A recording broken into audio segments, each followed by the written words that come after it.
Welcome to the Story Engine podcast, where we teach you how to make marketing easier, more powerful, and fun through storytelling. I'm your host, Kyle Gray. Each week, we learn from top entrepreneurs, influencers, and world changers on how to share your story through content, copywriting, and speaking, and how to make your message your most powerful marketing tool.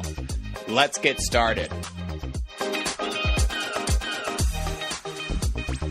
Hello and welcome to the Story Engine podcast. My name is Kyle Gray, and today on the show we have Marisa Murgatroyd. Marisa is an expert in creating amazing online learning experiences that are enlightening, empowering, and are successful. Many courses, as we'll learn on this show, people don't get all the way through them. People drop off before they're over, and they create these not very gratifying experiences. I know I've done it many times with many different courses I've invested in.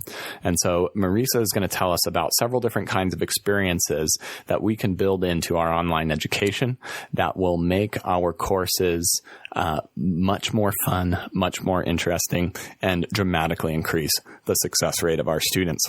So without any further ado, let's turn it over to Marisa. Marisa Murgatroyd, welcome to the Story Engine podcast. Thank you. It's great to be here. It's a pleasure having you here, and there's a lot of exciting things that I want to discuss with you, but I want to introduce you properly.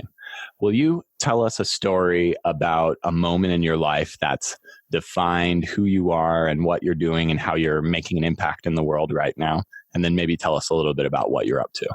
Yeah, absolutely. So it actually was a day that started out just like any other day. I was living in Los Angeles, the city of something like 8 million people. No, it's more than that. It's like 20 million people. And I was going into work and doing work that I love, but a job that I didn't necessarily love. I was a documentary film director and working for a woman who owned this production company. And I was in there kind of doing the producing and the direction of this film. And she walks in at about 1 o'clock in the afternoon, late, after I'd been there all morning long, trying to get the films ready for a deadline. And she says, Marisa, I forgot my power cord at home. Can you give me my power cord? I said, well, no, I didn't have my laptop plugged in. I need the power cord so I can deliver this deadline we've got today. And she said, Marisa, that computer you're working on, I own that computer. And that power cord, I own that too. So give me the power. And she actually said that, give me the power. And basically, that request kind of escalated into a demand, and we ended up having a screaming match back and forth. And at the end of the day, I gave her the power cord, but in that moment, it felt like I really was giving away my power. What she didn't say when she said that she owned the power cord is that she ultimately owned me. And I realized that I'd been spending years building somebody else's business. I was getting a paycheck, about $1,000 a month, and that was it. And I didn't get any share of all the revenue I was generating, all the profit I was generating, all the value I was generating in her business. And at the end of the day, she wasn't even treating me all that well. So in that moment, I realized that I was doing what almost everyone I meet does on a daily basis, which was giving away my power and doing work, like I said, that I did love the work itself. I love making films, but I didn't love the job, and I definitely didn't love the boss. And every day when I talk to people, they've got these amazing gifts and talents. But when I ask them what they're doing with it, very few of them are really doing all that they can be doing with their gifts and their talents in the world. They're giving away their power. They're doing, jobs they don't love to be doing. And they're having a fraction of the impact and the fulfillment that they could ultimately have. And so I really dedicated my life from then on out, not just to reclaiming my own power in my life and in my business, but to helping other people to reclaim theirs and do work that they love every single day. I think that's a really beautiful thing. It's all too common a problem I see with many of the people I work with, many of the people I hear from, but it's something, when we don't hold enough value for ourselves, it's so easy to give away that power in jobs or work and with money. That's one of the most common areas. Were there things that you did or you learned in that moment where you were like, hey, I want to take this back? You were like, you had this, maybe even the power cord was such an ample thing. And I think everybody's had a battle over a power cord once or twice. in their life. But yeah, it was. How did you notice I'm giving my power away? And what were some of the things you did to change the story in your head to start moving forward and start changing your situation? And how far has that come since now? Tell us what your world looks like these days. Well, a lot of the frustration was not just the job, but I realized that I was in a career where the average documentary takes 3 years to make and less than 1,000 people see it. And as much as I love filmmaking, the artist in me loved to express myself in that way. I definitely knew that I wasn't having the level of impact that I wanted to have. And it was taking a long time for a little bit of return. And so it kind of set me on an inquiry of where I could actually give my gifts in a way, not just a different job, but where I could be as impactful as possible. And I thought that maybe, just maybe, it was somewhere at the intersection of entrepreneurship and the internet, because filmmaking is slow and the internet is fast. I was also working some in the nonprofit space as well at the time, which is also not as fast and as dynamic and flexible as entrepreneurship. But I honestly didn't know what anyone would pay me for. I would ask myself, well, what could I really do and what would people pay me for? And the only thing I could come up with is I know how to make things look good and sound good, and I can tell a damn good story if I need to tell a good story. But who is going to pay me for that? And it's so funny because you just don't know what you don't know. At the time as an artist, someone out of art school trying to make a living as a filmmaker like everybody else in LA, right? I was like, the skill set clearly isn't all that valuable. But that same skill set is the foundation of all business and marketing, making things look good, sound good, and telling good stories. So in another context, the skills that were not valuable in one world were completely valuable in another. And so I just learned to use my skills in a completely different domain. And since then, I've built a mid-7-figure business that serves over 5,000 people around the world. And this is coming from someone who began my career as an artist. And, my dad told me when I graduated from college that he wasted $150,000 on my education and I came out with no marketable skills. So as someone with no marketable skills and an art degree, I managed to build a mid-7-figure business. And since then, I've taught over 5,000 people how to do the same, many of whom also had no marketable skills and also had people who told them they couldn't do it. Wow. I love that. I've got a soft spot for artists too, as I was a singer-songwriter growing up and through college. And I thought for a long time, that's the only way, that I'm going to be able to live a happy and fulfilled life. But one of the things that makes me smile these days is seeing kind of the skills and the abilities and talents I developed as an artist, really seeing myself as an artist, really play out in very valuable ways.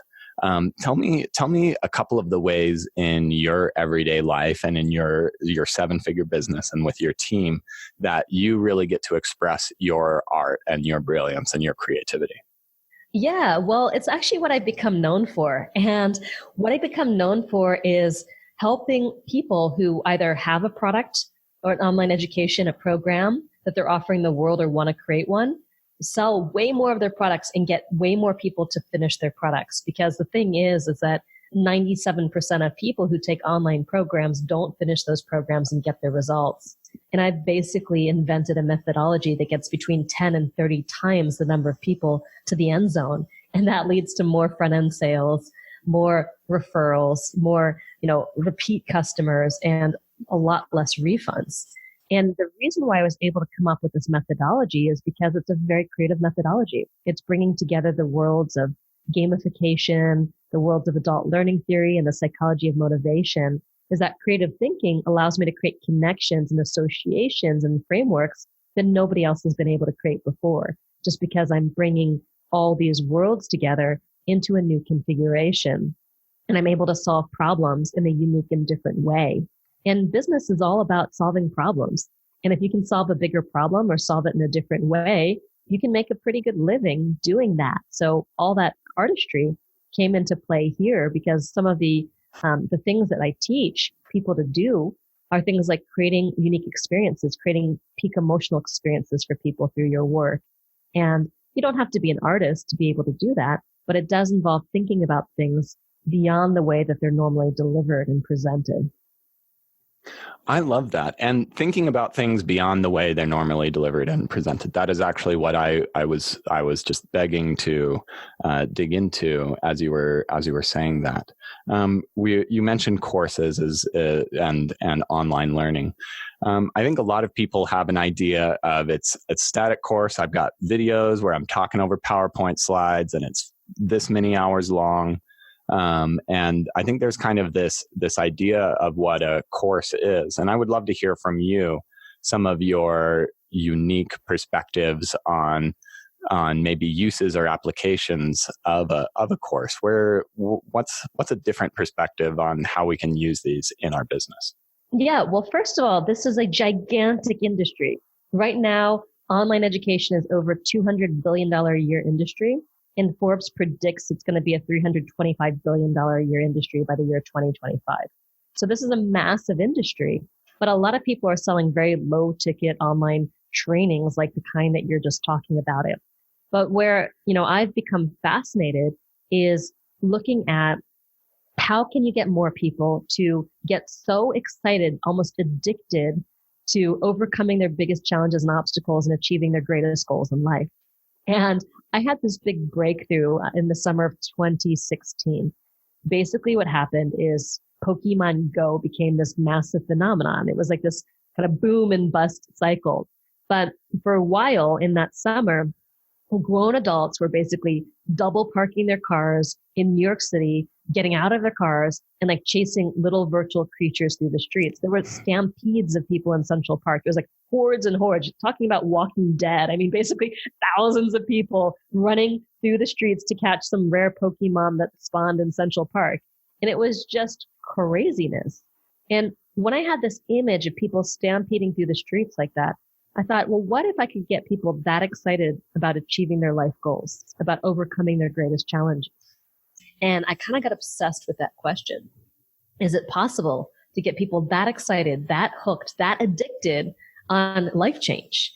And that's really what I see an online program as. It's not the mechanics and the features of a program, X number of videos and whatever it is, logging into a membership site. And a lot of people tell me, Marisa, I've got to have a membership site. I'm like, well, why do you need a membership site? Because I heard it's going to help me make money while I sleep. Well, what are you going to put on the membership site? I don't know, but I need to have one in my business. And if you're looking at it in that perspective, it's not the most productive, in my opinion, way to look at it, because you're just looking at it as a tool to make you money. But I'm of the philosophy of Zig Ziglar, who said, you can have everything you want in life if you'll just help enough other people get what they want. And the way that I teach product creation is, what are you going to be able to help someone do, be, feel, have, overcome, or achieve? And that's what I call a mission-based product. And by mission, it's not your personal mission. It's the mission you're inviting someone to join when they say yes to your program. And I actually teach a very specific template, a formula for creating your product mission. And the reason this is so important is your mission has to be so clear, you can almost film someone crossing the finish line to mission accomplished. There's a very clear before state and a very clear after state. Because if you're going to help people create a game that they can actually win and stack the odds in their favor, they've got to know what winning looks like precisely and exactly. So this mission accomplished state has to be so clear, it's almost binary. You've either done it or you haven't done it. And so often when people go about and create a program, they're like, I want to teach everything that I know about using Evernote or, doing, filing your taxes or whatever it happens to be. But it's based on a perspective of knowledge transfer, right? Expertise transfer. But the way adults learn isn't about acquiring knowledge or expertise. It's actually about, is this going to let me solve a particular problem or get a particular outcome that I want? So the formula that I use is stolen actually from the Mission Impossible movies, and I call it the Mission Possible template. So your mission, should you choose to accept it, is blank. And by using this template, it instantly takes you out of your perspective of what you want to deliver to the perspective of your customer and what they're actually saying yes to doing. So, for example, in our signature program, the Experience Product Masterclass, where I teach people how to make experience products instead of information products, it's your mission, should you choose to accept it, is to design, market, and make $2,000 or a whole lot more with an experience product in 12 weeks or less. So they know exactly what they're going to do. And not only does that help them focus on what it is that they're going to do, it also helps me focus. So the only thing that I need to deliver in the program is what's going to get them from mission to mission accomplished. So also when I'm on these group coaching calls and I've got people who want to know something beyond the scope of that, like how do I name my business and do I incorporate, or if I do, is it an S Corp or a C Corp? I get to say, that's beyond the scope of our mission together. So it's out and I get to focus on what we're really here to do. And so often I think programs have too many masters. And because of that, it's just people don't know what they're really going to get from the program. The program becomes unwieldy. It's hard to say yes to. It's got so many different promises in it versus this clear focus, which is what am I going to be able to do, be, feel, have, overcome, or achieve? Now, along with Mission Possible, which I really love because it just simplifies what you want to get to somebody to a simple result. It gets them thinking in a totally different way. And I think experts have a really hard time doing this sometimes because they've spent so much time being trained and developing their skills in whatever it is that their art that they're using to change the world. And so being able to it's difficult to be able to sort out what's the smallest thing that I can give somebody, or at least what's a very limited, clear, on or off kind of thing, instead of just making it like a college course and dumping all of the knowledge you could possibly have into it. Yep. It's why the best entrepreneurs drop out of college, because they're not seeing the relevance in their lives. I mean, I've got an Ivy League degree, so this is speaking from someone who's overeducated to, the hilt.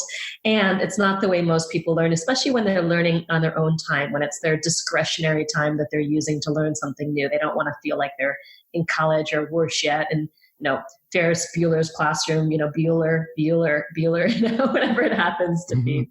They want something that's a little bit more engaging than that if they're going to spend their discretionary time and energy. So let's bring the Pokemon back into this. How do we get people engaged like people were with that app, with our courses, with our online content? How do we keep people moving forward and getting to that mission accomplished and feeling great about it? Yeah, well, basically, instead of creating an information product or an online course, create what I call an experience product. And an experience product has 10 core principles that you stack together to create what I call experience escalation, which is this excitement that kind of builds and mounts through the program versus what I call the downward death spiral. So there's 10 core experiences you want to include and 10 experiences that you want to avoid if you don't want to create the downward death spiral, which is where people get frustrated, stuck, walk away, ultimately give up. They may or may not ask for a refund, but it's not a good thing for your program.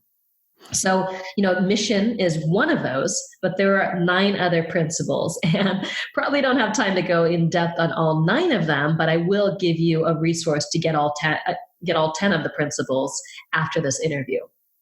That's awesome. Could you give us an example of maybe, since we have a positive create a mission experience, what's an example of one that we should avoid at least? Yeah.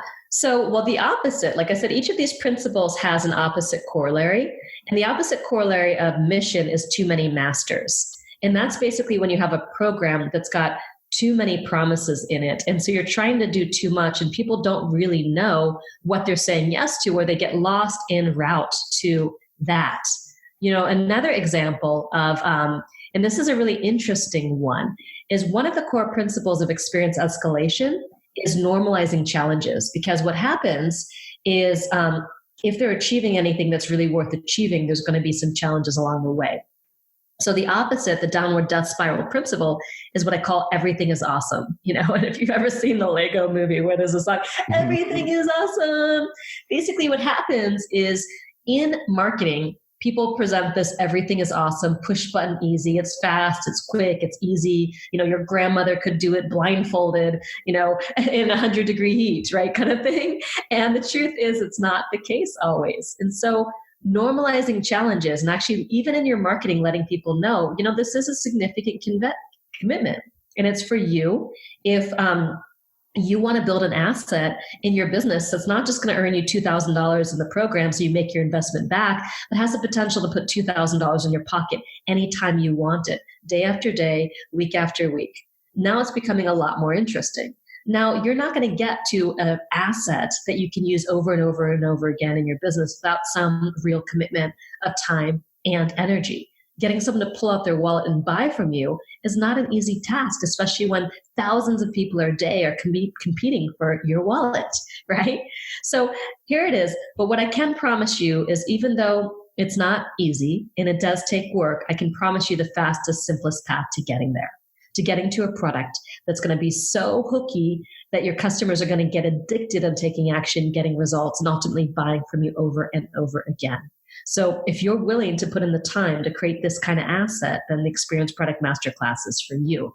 You see, even in the marketing there, it's not that it's not compelling. It is compelling, but I am telling people it's going to take work.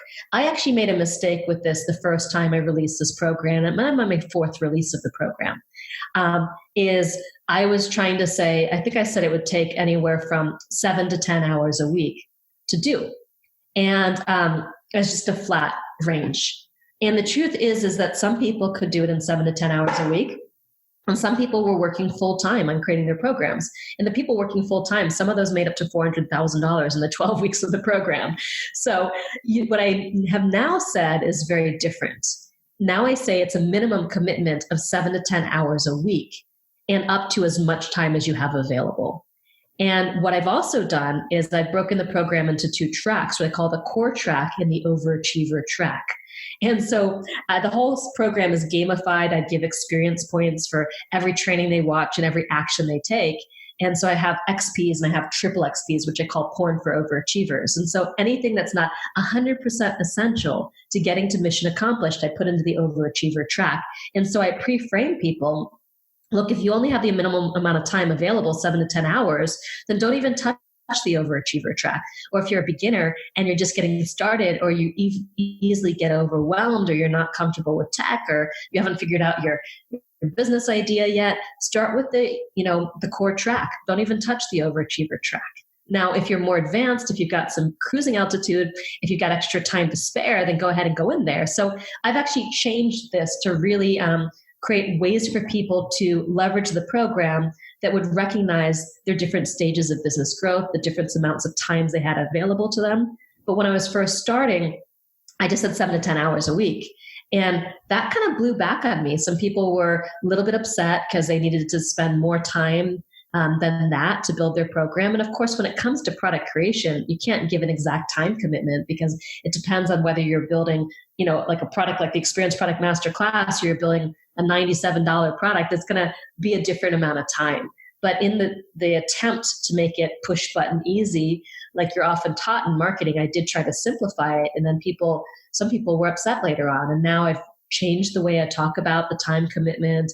And as soon as they get into the program, I pre-frame them on which path to choose based on their time available. And I really do normalize the challenges so people don't get in over their head and then think it's me. But the truth is that I have to be responsible to my students. And while I can't take responsibility for their success, I have to set them up to win. So I need to anticipate all these different scenarios. I like that a lot. And one of the scenarios that I'm really curious about is a course for many people, for many businesses, is a first touch. It's a place where you can experience some of the education, and then there's a lot of times offers for maybe a done for you or a done with you or moving deeper. And I think it's an attractive thing to do with many courses. How do you set up your content in a way that gets people anticipating and desiring moving forward with your business and investing more in you? And is this something that you start doing right from the beginning, or do you start kind of warming them up to this as they progress through the education? Yeah, well, the very first thing I'm concerned about is delivering a transformation and delivering on my promises, because if I don't deliver on my promises, they're not going to want to move forward any which way. And I think that a lot of people do this poorly, where they're like, to get to the good stuff, you've got to go buy this other program. So I want to give a complete experience of everything that I've promised, but to set it up in what I call the message to money pathway. So basically every offer has a promise And when you deliver that promise, it usually creates what I call a new, bigger problem, a higher class problem, right? So for example, now that you've got a program set up, a product that's making some money, how do you create a whole business around that product? How do you create multiple cascading offers that work together? So there's a next value proposition that becomes possible now that they've achieved this first one. So I want to kind of back up and then paint the picture of all that they can achieve. And, we have, for example, with our Experience Product Masterclass, we invite them to a live event, and the live event starts to position some of these other steps. Great. Now you've been looking at one product. Let's look at the business as a whole. Let's look at what's possible when you really focus on your entire business and not just one particular offer. And people join our year-long mentorship programs. But just because, even if they don't join us in a year-long mentorship program, they still have everything they need to launch a product. That's very cool. And it's interesting how your course and your live event interact with each other. And I think this has been a really interesting technique that I've seen a few big players using recently and again, it's an excellent idea for a next step because they're both experiences. It's not something that, is kind of moving you up to something I guess just trying to push another product on you immediately, but it's like interaction and more of just something memorable and fun and engaging. Yeah, that said, we do try to invite them to claim their ticket as soon as they sign up, when they're most excited. And, that's not true that it's when they're most excited, because when you do an experience product, they keep getting more and more excited. But, right when they're there, we do try to invite them, and a certain percentage will claim their tickets right away. And then others we have to follow up with to claim their tickets. But I'm really focused on it's a bonus. It's cashing in on a bonus. It's not buying the next product. If that makes sense. In your own business, did you create your course and this event kind of side by side, or did one come before the other? And have you learned to kind of balance and work the two together? Yeah, well, actually, the event came before this particular course. I mean, I did other courses. So the event's called Message to Money Live. And previously, I had a Message to Money course that created all the downward death spiral experiences that I say to avoid, where it was one of those thud factor courses that tried to do, it had 6 different focal points, not 1, but 6.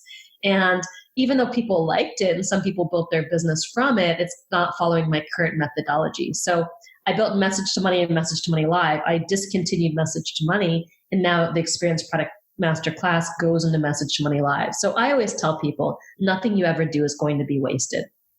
It's going to be a part of something else, a stepping stone for something else.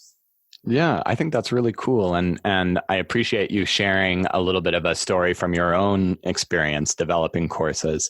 Do you have any other good stories or really big insights of just small shifts that you've made either between, the old course and your current course that you're really excited about? Yeah, well, I mean, the interesting thing is with my old program, which was called Message to Money, not to be confused with the Message to Money Live event. But Message to Money, the original program that I made, like I said, I made all the mistakes. And I remember talking to a colleague about it and saying, you know what? I mean, are you seeing the same thing, like people buying your programs and not completing them and getting stuck and frustrated? And she said, yes, because everyone has that experience if you're building products traditionally the way that it's normally taught to do. And she said something to me that really didn't land with my whole value set. And she said, well, Marisa, maybe some people just aren't meant to be successful. And I was like, ouch. I actually believe that everyone is meant to be successful. And given the right circumstances and environment and context, they can succeed. And it's my responsibility to, stack the odds in their favor as much as I possibly can. In that moment, when she said, maybe not everyone's meant to be successful, I realized that the vast majority of people believe that, who are delivering programs. And so they're operating from a paradigm of the vast majority of people are not going to succeed, they're not going to complete. And that was one of the things that shifted for me, that had me get obsessed with figuring out how do I get as many people as possible across the finish line to mission accomplished. This makes a lot of sense, and it resonates really deeply with some of the work I do. When you are getting people, when you're building trust with your audience, it's not just about building trust in you, saying, I'm an expert and I have this experience. It's being able to cultivate trust in themselves to know, I can get this result. And I think that that's probably one of the biggest misconceptions I see in marketing and sales, is just kind of propping yourself up and not focusing enough with your storytelling and with the education and outreach that you can do this. This is a great process that will fit you. And really, absolutely. That's actually one of the biggest reasons people don't buy, is a lack of belief that they can get the outcome that you're promising, which either means you have the wrong promise, just why my program says design, market, and make $2,000 or a whole lot more. Now, $2,000 is just what people invest. So it's such a small amount back, but really it's proof of concept. And many people make way more than $2,000, but I don't promise that. I just promise that they're going to make their money back. And I have this no risk guarantee. If you do the work, you design your product, you launch your product, and you don't make the $2,000 back, we'll make up the difference. So if you make $1,000 and you paid $2,000, we'll give you $1,000, right? But they have to do the work. So, it's a very simple promise, because I want to create that belief, I can make $2,000. And so even though some people, $2,000 is a drop in the bucket, they're not that interested in $2,000, but they are interested in $2,000 over and over and over and over again, right? Mm-hmm. Mm-hmm. So. That's a really interesting point. And I love how throughout this whole time, you're using language to both encourage people, but also set firm boundaries and expectations of what your responsibility versus their responsibility is. Do you have any other really good insights or really good kind of boundaries and how to draw those when onboarding and educating people? Well, I think it's when you get so clear on the mission. And you also want to create what I call a future self vision, which is what their life is going to look like when they realize that mission. And then you deliver that. Those are the first two principles. The third principle is bird's eye view, which is you lay out almost the aerial path from mission to mission accomplished. And so when you've got that clear mission state, that clear mission accomplished state, and they know the pathway in between, it allows you to get super clear as to what you're actually doing together, what's in scope, what's out of scope. And like I said, even within that, I created multiple tracks in my program, with the core track and the overachiever track, and tried to balance expectations. You don't necessarily build the Taj Mahal the first time you try to build something, right? And if you want to build the Taj Mahal, you can't expect to do it in 7 to 10 hours a week. So don't come back to me later on if you decide to tackle a program, as big in scope as the Experience Product Masterclass. Don't come back to me and say that it took me longer than 7 to 10 hours a week, right? Mm-hmm. Of course it did. So, if you have a lower amount of time available, then you want to pick a smaller, more modest product. And so I have to set those expectations right at the beginning, because otherwise people tend to bite off more than they can chew and then say, hey, but you told me it would only take 7 to 10 hours a week, right? So yeah, and that's one of the biggest challenges. Yeah. Oh, sorry for stepping on your toes. But yeah, I think this is one of the biggest reasons. And again, with challenge normalization, people get so excited, and the copywriting has gotten them this very different vision of where they're going than what you illustrate. And I think that's an excellent way to really make sure that people are as successful as they really want to be with that clarity. Yeah. So I'll still make big promises and, have great marketing and things like that, but I want to ground them in what's possible for them right now. Absolutely. And a lot of the success stories, we do have very big success stories, but if you're a single mom working 3 jobs, and you've never done anything before like this, you got to kind of have expectations that match. I don't want to say your current circumstances is never a limit to what's possible for you in the future, but it does help to set you up for success. Definitely. So we've talked a lot about transformations throughout this whole conversation, and I want to get to know you a little bit more as we're getting close to the end of this interview. Will you tell me about an investment that you've made in your business, in your life, and in the work that you're doing that's really moved things forward? I think that this is a big moment that a lot of course creators have, where there's, you have to offer what you're doing as an investment. And I love to hear stories about what people have invested in that maybe at first felt like a kick in the stomach, but turned out to be one of the best things you've done? Oh, I invested in a lot of different, year-long programs and masterminds, probably spent at least $100,000 a year, if not more. And I definitely remember my first one. And it's so funny because I did not get my start as an entrepreneur. I actually got my start photographing a business building event. So I ended up kind of randomly ending up at the Hollywood Bowl with someone who was an early kind of business trainer in this particular industry. He found out I was a photographer, asked if I wanted to come photograph the event in exchange for coming, and I said, sure. And I heard his offer something like 5 times. I photographed 5 events, and after the 5th event, I was like, maybe I can do this too. I actually was so stubborn and so stuck in my artist ways that I had to hear this offer 5 times before I could say yes. And in the meantime, the offer went from being $10,000 to being $25,000. So wow. Waiting a couple years meant that I had to pay $15,000 more for the same thing.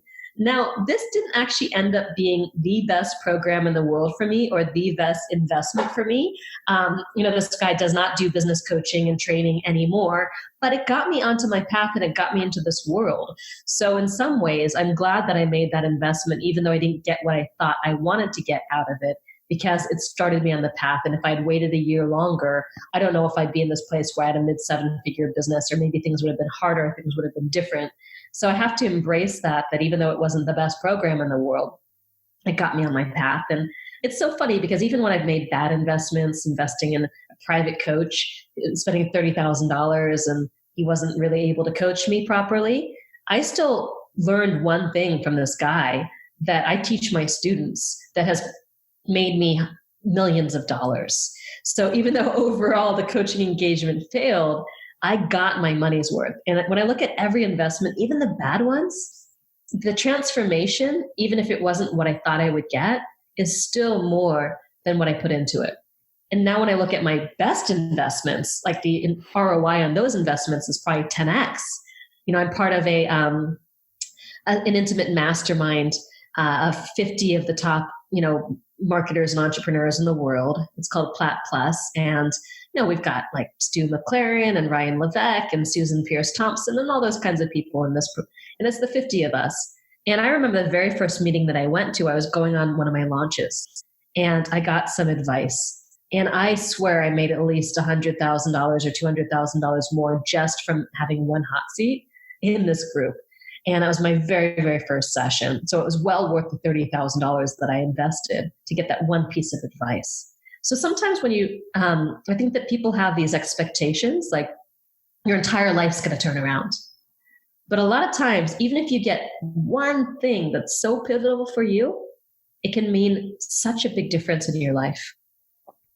It means taking the action and making the moves and getting out there. I love that. And that was very diplomatically told as well. As far as the story goes, we had good insights and yeah, I think that's an excellent example of something that moves you forward and keeps you going and going deeper. So Marisa, we have explored so much and it's been a great pleasure having you on the show today. I would love to, if you have any closing thoughts for us, share a closing thought, and then let us know where we can learn more about you and tell us where we can get that awesome gift that you mentioned earlier. Yeah, for sure. So in closing, I would bring us back to that Zig Ziglar quote, which is you can have everything you want in life if you'll just help enough other people get what they want. And I really believe that when you shift from what you want to deliver to really providing transformation and creating a game that people can actually win, it's not even necessarily a game, but you're stacking the odds in their favor. You're letting them know what winning looks like. And then you're reinforcing that winning every single time they interact with you. It really makes product development a lot more fun, facilitating programs more fun, marketing more fun, because you can really stand behind what it is that you're offering.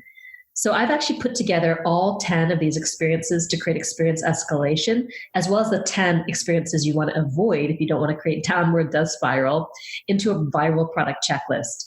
And you can grab that at liveyourmessage.com/engine, liveyourmessage.com/engine. So you can grab that there, and you're definitely going to want to pay attention to these 10 experiences and avoid the other 10 experiences if you don't want to end up creating programs that lead to a lot of dissatisfied people and refunds, and you really want to be able to sell more and ultimately get more of the people who buy to the end zone. Absolutely. Wow.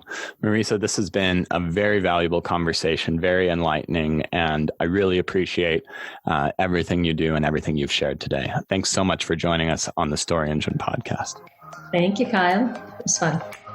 Thanks for listening to the Story Engine podcast. Be sure to check out the show notes and resources mentioned on this episode and every other episode at thestoryengine.co. If you're looking to learn more about how to use storytelling to grow your business, then check out my new book, Selling with Story: How to Use Storytelling to Become an Authority, Boost Sales, and Win the Hearts and Minds of your audience.